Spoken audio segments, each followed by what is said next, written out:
Ito na yung part 6. Part 6 pa nga ang putik.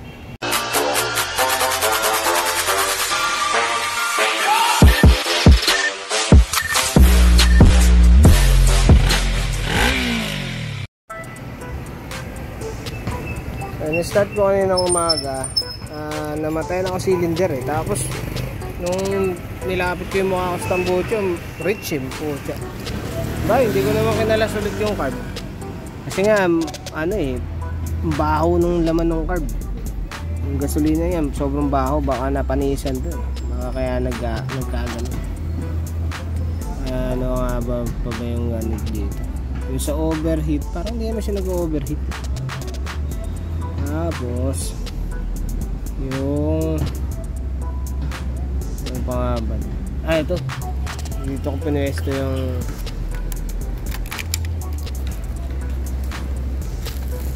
thermometer. Tapos yung headlight, bali ano, nilagyan na lang namin ng separate na switch. Ayan.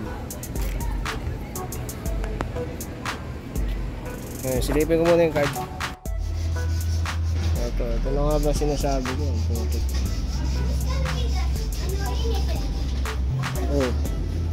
Oh ha? Taragis talaga. Ito ko lang yung nangyari sa mga float valve. Ayan, puja. Nabulok eh. Napulot ka dyan. Palitan ulit ng bago. Putik. So ito nagdilik na gano na ngayon, nag-overflow na eh. Kung papalitan na naman ng pyesa, ito kachat ko nga yung may-ari eh. Medyo nakaka-bad trip na rin kasi ayun, naghihingi ako ng dagdag na singil dito. Siyempre nasikaso ulit. Tapos hindi naman siya nag-overheat eh. Kasi ang reklamo niya nag-overheat. Hindi naman nag-overheat dito. Tapos nilagyan ko ng digital thermometer. Naglagay ako ng separate na switch para sa ilaw.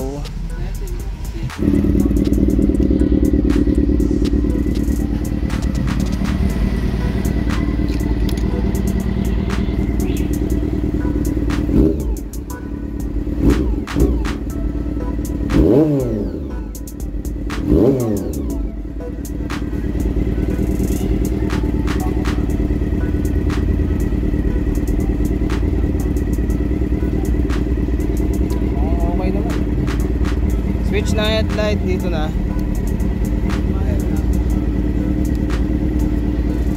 Tapos hilo.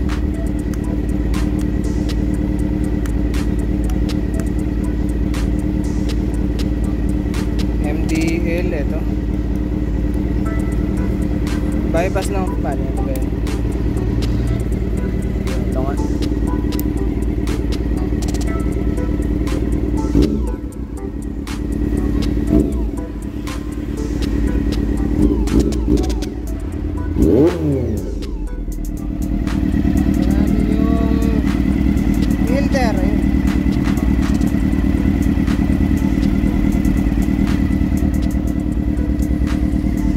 May leak yung ulan. Ayan. Dito yun. Tapos ngayon wala naman. Putik. Okay naman. Okay na lang yung setup. Ito naka fully close yung 1, yung 2, 2.25 yata. Yung 3, 2, saktong 2, tapos tong 4, saktong 2 din.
okay na.